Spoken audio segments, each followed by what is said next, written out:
some tour stories. I know you got some tour stories. Oh, we got a lot. Oh man! Oh, look at the remember that time where you banged those 5 bums in Boise? Yeah, dude. They were all drunk. They didn't even know. Totally fucked those dudes. Then when I was done, we stole their shopping carts. stole their shopping carts. And I slept in his box that night. I kicked him out. He was so pissed. He's like, dude, what the hell? Oh yeah, Trucker fun. we took a fucking. We took a CB radio with us in the tour van, and we were on the CB radio talking to truckers about how I got a hot load of goats I need to send down to Santa Rita. Taking a load of Crisco to Frisco. Oh yeah, for the gay disco. I got a hot load of Crisco on. Yeah, he's got to do the voice. Yeah, do the voice. We'd always ask the truckers like where the pickle park where the pickle park was. Oh yeah, where the lot lizards were. Yeah. Oh So man. we wanted to fuck. I'd be like, who out there is horny? Horny as fuck. Sometimes we did. Oh, one time I was talking about fat goth chicks on the CB radio. Like, oh, I was just down at the La Quinta. Just gonna have sex with a hot fat goth chick, and she stole my wallet. And he's like, did you just say La Quinta? I'm like, maybe. Anyways, that prostitute will steal your wallet. I'm so pissed. Talking about rock stars, I felt most like a rock star when we played. Denver. No, in Gallup, New Mexico. Oh man. We played Gallup, New Mexico, and after the show, I think everybody that was there lined up to come meet us. That had never happened. Yeah, people were bringing like. I mean, it's understandable to bring a CD to get signed, but they're bringing like scraps of paper, like sign my dollar bill, you know. Like it was like, I mean, isn't that like a federal offense to face like dollar bill? I'll sign it. So you were happy to do it. yeah. It was the same way in Denver. Like, did somebody bring us a dismantle poster and have us sign it? I think so. It was really cool in Denver. Of all the shows we played on that tour, Denver was insane. I couldn't believe how many people showed up there. More than all the other. I was so sick. I had strep throat like so bad. Yeah. That tour. I lost my voice during the Phoenix show. Yeah. I got AIDS twice. Yeah. But you don't think it's possible, but he proved him wrong. I got double AIDS. I remember like after the Denver show, man. I almost passed it. Like totally was like almost passing out in the van. Yeah. It sucks so bad. And I stumbled into some like AM PM at like 3 in the morning trying to buy like cough and cold medicine. They thought you were gonna make mad. Yeah, I was trying to make meth in the back of the van. Very difficult to drive in. The Hocico tour was great too. That was fun. Oh, Yeah, man. a lot of fun with those guys. And Stefan from Spetsnaz was their tour manager. Oh yeah. It was really fun. He was a hilarious guy. Yeah, the first time he got in the van to drive, because he wanted to drive, was like, dude, you know what's I got pictures of that, dude. you know what's slowing us down is your pants. You better take them off. Sure enough, he fucking took his pants off and started fucking driving. So, Man. no, we ran out of gas, but Oh yeah, At the top of on the top of the hill, we ran out of gas. he was driving. He wasn't paying attention to the gas. At the top of a hill. We coasted 3 or 4 miles. Right after we ran out of gas, right into the gas station. That's awesome. Yeah, it was almost. He almost like didn't have to put on the brakes to stop. Right. When we got to Denver, we had some extra time, so we went up to the Stanley Hotel and did like the little ghost tour up there and had some interesting things happen, which was pretty cool actually, because we're kind of into the whole paranormal thing as it is already. And we get up there and, we're hanging out and I think, if I remember right, like Irk and Roscoe, they didn't even want to come because they were like freaked out from the get-go. They're like, oh, it's shining, fuck that, we're not even going there. So they stayed at the hotel. I stayed at the hotel too, but I was... Because they gave me all their wine. Shit. Right. All their wine. And they gave, Hocico gave me all the free wine that they were supposed to give. And I decided to drink it all, apparently. Yeah. cool, right? Yeah, I broke the top of the fish tank that was in the green room. Did you? I don't remember that. Remember the top of the... Oh yeah, I did. You were not so drunk. I forgot. Oh yeah. And then we weren't drinking all day before we even played, and then after that they're like, "Hey, do you want this wine?" Sure, why not? Oh, and there was this space under the stairs. I'm like, get under there. And you're like, okay. And pulls this grate off, and it's all fucking jagged cobwebs and You got a picture evil of me, creatures. Yeah. And then we locked him in there. That was all right. Yeah, I woke up passed out in the band. I missed I missed the headlining bands. Right. But we had a good time. Yeah. I had a good time. As far as you remember. As far as I remember. So, Chris, what were you saying? I forgot. Oh, Stanley. We get up there. They had some ghost tour things, so we decided to do that. And actually had some shit go down right off the bat. I think it was like 10 o'clock in the morning or something, so we're still trying to wake up or whatever there. It's like a 3-hour drive from Denver right there. And so we get up there, and I think it was the first thing that happened. We were maybe halfway through the tour, and I had a lanyard hanging from my pocket. Right. We're standing on the stairway, I think between the 3rd and 4th floor, and the lady was just telling her story or whatever. Somebody noticed my lanyard. Literally, somebody was tugging on it. And they were like, you know, we looked down, and sure as shit, there was, you know, my lanyard is like being pulled outward. So everybody was just like frozen looking at it. There was tourists there, you know, there was a whole group of people, and we must have stood there for 10 minutes watching my lanyard going back and forth, you know, as if somebody was tugging on it, and we were like, holy shit. And it was a whole thing, because I think the story with the 4th floor was, So the kids are? it's where all the children, you know, in the movie The Shining, the kids on the, you know, it's all on the 4th floor.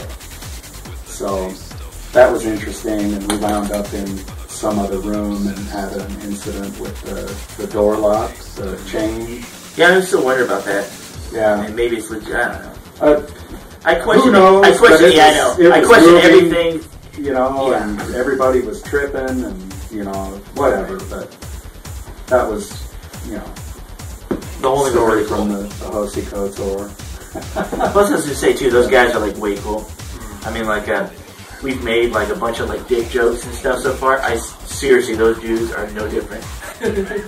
Like I'm serious. Like so you think like some bands they'd be like awkward, like you talk about like you know jacking dicks off or whatever. Yeah, whatever we do. But I'm saying like they were spot on every time. They were so cool. You get pissed. Oh, maybe not. I don't know. Maybe you don't want us to hear this. Like you think and you're like, man, they're pretty big, they're huge, man. I wonder if they're all like arrogant or anything, and they're all like stuck up. No, they're totally not. Yeah. They're totally like the extra members of Hardwire that aren't here right now. Yeah, very down to earth guys. They're so insanely cool, so cool. Totally into jacking dicks. They did, yeah. We did. No telling. Yeah, when I was fucking those bums. Right You're like, do it! I remember though at the we played the last show. Was it the last show we played at the Fetish Ball of Bound? Was that the last show? Yeah, it was the last show we came after. Eric busted his mic stand on stage, and I had him sign it just for shits, you know. Because we were making a lot of jokes on the tour about Walmart or whatever. You know, so he tagged it like Walmart or something, and I left it in the backstage area because I was going to go get it, and somebody fucking stole it. Yeah, broke a mic stand. Yeah, he broke a mic stand. I had him sign it. Some fuckface stole it. Whatever. Some probably just You're out there. You suck cocks. And hell. And if you want to be a part of Hardwire. You oh. 555 bum fuck. No, someone probably just thought it was trash. Some of the scribbles on it. What the fuck is this? Garbage. That was a custom Garbage ceramic. Is it that one? No, it was a custom, like one of those, like. Oh no, I thought you were talking about the. Okay, never mind. Not he had that custom like. Oh no, it was that a chupacabra looking thing on it. What was it? It was like the fucking demon skull. It broke at one point. Yeah, he broke it when he didn't end up using it. I don't know. I remember putting it together, like we were doing sound check, and I was putting it together, and it like broke apart in my hands, and I just kind of faked it, like, yeah, this didn't break, it's cool, man. So did he break or did you break it? I don't know if I broke it. I think it was. I'm gonna go and say it was already broke, and it was being held together by chewing gum and sperm. That's true. And it's You all licked off the sperm. I did. It just like attracted to my hands and mouth. Your mouth is a sperm magnet. It is. I remember like multiple times, not multiple times, but like, you know, getting into a Motel 6 at like 3 in the morning because we have to get, you know, to the next venue like during the day. And, you know, Joan, I remember one trip, you know, we were drunk as fuck, or at least I was, and we were trying to like, you know, I was drinking whiskey and we were trying to do laundry, and it wasn't working out very well. And I remember like the laundry wouldn't dry, and we put piles of it in the room like wet, you know. And in the morning we got up and we did up there. Do you remember that? Do you not remember that? I kind of don't. I remember you telling me about it. I remember telling him about it. I was mad for you that the Was it the dryer just wasn't working, or? Yeah, they heard the dryer suck. Well, that's how they get you, you know. those the washer is cheap. The dryer's expensive as fuck, and it doesn't work. Yeah. running like 2 times. So it's like That's why we didn't stay at a Motel 6 on the front line tour. The album is available on iTunes, CD Baby, Amazon. Not available on CD Baby. Not available on CD Baby, actually. it will be short. It will be once It will be. once the CD goes national. I mean, international. Sorry. And Germany, we're looking what, March 23rd? Is that the date? Yep, our date got pushed back by a month, so it's going to be the end of, almost the end of March when the CD's going to be released in Europe. And at Europe, end of March, coming for you. Anything else you want to say about the album? Guys? Come on, this is your last chance, dude. This is the end of the world. The last words you gotta speak before the apocalypse. Catch us in What are you gonna Albuquerque. say? Buy it. Now. Whatever you do, drop what you're doing, just go buy the album. We're working on a tour Yes. Yeah. this year. We're going to do some kind of a tour. Some kind of tour. We're playing a couple shows. Well, we're playing a handful of shows out of state in a month. February. February. 16, 17, 18. Where at? Probably Albuquerque. What's the place? Denver. And then Ogden, Lake. I mean. Salt Lake. Ogden, Salt Lake. One of those. We'll see. We're actually waiting for the Denver and Ogden to be confirmed. So, Mustache Massacre, March 3rd at Chasers. Then we'll probably do like a full-on, like official tour sometime in the summer. It's kind of in the beginning planning stages. like in Arizona in the summer. Yeah. We want to go to the East Coast. We've never been. We've been West Coast 4 times. Well, him and I have done a couple of shows in Ohio, way back in the day. But that's it. That's like The before time? the before time. The time before we were a real band. Yeah, where's just 2 of us? 2 of us in track. So bad. 2 of us on a laptop. 2 of us on a laptop. The best part was we played that one show in a blue screen. Oh We yeah. stopped. Fucking we popped a circuit breaker or something, and like the speakers went off. Just some monitors were on. I guess they were on a different channel, and like the laptop blue screen, and like shot the CD out of the fucking side. Like, all right, well, let's. I kept playing. Yeah, his amp still worked. Like the monitors, like I hear myself talking in the monitors, and like his amp worked. And I'm like, oh well. You gotta talk about what's the worst show you ever played? Oh, that'll be my fault, by the way. Oh, well, that wasn't your fault, was it? No, I totally was. Are we talking about the same show? Buckeye. Oh, the one where you had sex with those 20 like construction workers? No, that was one of the best. Oh, Yeah. I bugged the show. Yeah, so I had a friend. I used to make a bunch of CDs and give them out, and I gave this guy I knew in Buckeye a CD, and he really wanted Hardwire to play his birthday. He's like, I want you to come out for my birthday, and we're gonna have a house party, and I'll pay you. So Paying gig, I don't care what the guy was doing. I'm having a black mass ceremony. What should we say then? I'll pay you $5. Come on, please. on our way. Oh, shit.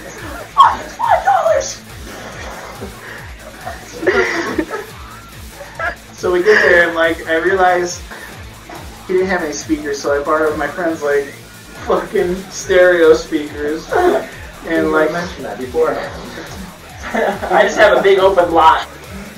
we showed up and like he wanted us to play outside in like the fucking backyard. I'm like, dude, I have like a stereo. I can't get that loud, and we're outside. There's no way. And then I'm like, whatever. So we got to start setting up. We're ready to start playing, and I forgot the microphone. So I'm like, dude, I totally forgot the microphone. What do we do? So we started the first song, and like, what else is like really bad? It's like this guy's like a family man, so like his family is there, and like a bunch of his friends, and, like there's some kids there, and like This is what's been etched into my mind for all these years. and then so we started playing our old song Insidious Network, and I'm just yelling at these people. They're in like lawn chairs. There's kids in diapers running around with lollipops stuck to their faces, like running around. I'm playing. There's no microphone. I'm just yelling. Nobody can hear me. I'm yelling at the kid running. It was so bad. Yeah. Oh man, that's why. Yeah. We played like 2 songs, and like the guy's like, "Oh, thanks guys, thanks for coming." Alright. Turns out what the guy was such a fucking idiot too, because he was like, So you might not book us again, dude. "You're right. We need to go back to Buckeye and play in backyard." We got a huge fan base there. All those babies. I want to see it play. They grew up to be Hardwire fans. I know. Remember that kid yelled at me? The dude's like, "Oh man, no, you need to play this song." And like I used to put like some Hardwire tracks and a bunch of like some big beat stuff on like the same CD of like my personal stuff. I had this really cheesy like electronic trance track that I made. He thought that was Hardwire, and he thought like the crazy synthesizer line was Mike's guitar. It was like totally beyond, not even close to being a guitar. It's like, have him play this one. I'm like, dude, that's a fucking keyboard. What? That's a sequenced keyboard. I can't even play that on piano. It's so fucking fast. But yeah, he was. I vaguely remember that. He was not too good. I just remember like the kid in diapers without a shirt on. I can't really say that. I showed up without a microphone and yelled at kids. Well, he's got the other kids. So. I didn't think about it that way. Good idea. I got paid to yell at kids.